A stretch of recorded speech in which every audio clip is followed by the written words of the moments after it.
प्रिय विद्यार्थियों नमस्कार। पहल हिंदी की शिक्षण व्यवस्था में आप सबका हार्दिक अभिनंदन, स्वागत है। हिंदी व्याकरण में हमने वर्ण विचार का अध्ययन कर लिया है।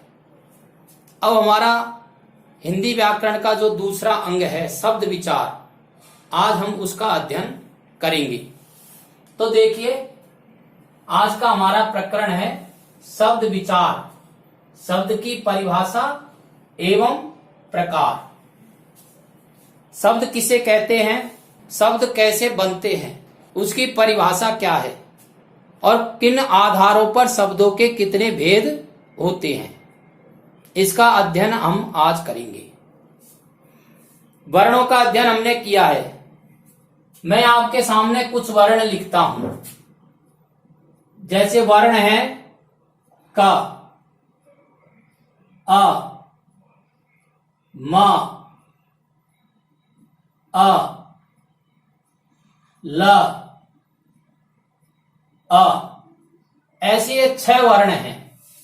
इन 6 वर्णों को यदि हम मिलाते हैं, क में ए मिलने से क बनता है, मैं में ए मिलने से मैं बनता है, ल में ए मिलने से ल बनता है, और इन 6 वर्णों को हम मिलाते हैं तो एक नया स्वरूप हमारे ध्यान में आता है और वह है कमल।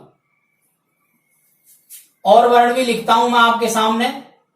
एक वर्ण है क, अ, ल, अ।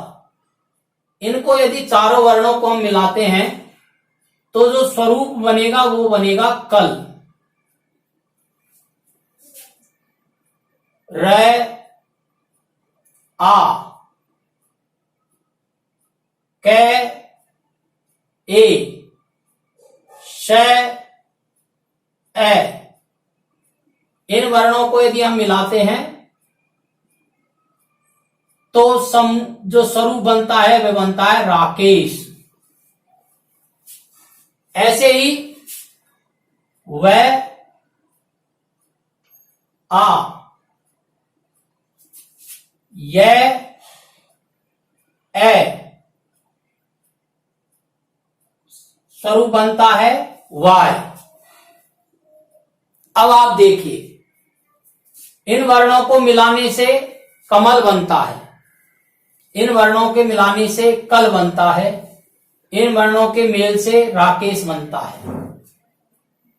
ये जो तीनों स्वरूप हमारे ध्यान में आए हैं, इनको हम हिंदी भाषा में पढ़ते हैं और इनका प्रयोग भी होता है। कमल, कल, राकेश, इनका अर्थ भी निकलता है। वर्णों का समूह इधर भी है, व, आ, य, ए, इससे बनता है वाय। पर वाय शब्द का क्या अर्थ निकलता है या भाषा में हम इसको कहां पढ़ते हैं, इस तरह का ध्यान में नहीं आ रहा है। तो इस तरह से ऐसे वर्णों का समूह जो सार्थक होता है और स्वतंत्र होता है, उनको ही हम शब्द कहते हैं। तो यहां परिभाषा में हमें यही समझाया गया है कि एक या अनेक वर्णों के स्वतंत्र व सार्थक मेल, मेल यानी योग या समूह, ये समूह बना को शब्द कहते हैं। जैसे आम, बालक, रास्ता, में, मैं, वह आदि। ये वर्णों का ऐसा समूह है जिनका अर्थ भी निकलता है, स्वतंत्र भी है और क्रमबद्ध भी है। तो ऐसे एक या अनेक वर्णों के स्वतंत्र और सार्थक मेल को ही हम शब्द कहते हैं। अब ये जो शब्द हम पढ़ रहे हैं, इन शब्दों के कितने भेद हैं, तो यहां समझाया गया है कि ये जो हम शब्द पढ़ रहे हैं, इन शब्दों के 4 आधारों पर भेद किए गए हैं। 4 आधार यहां बताए गए हमको।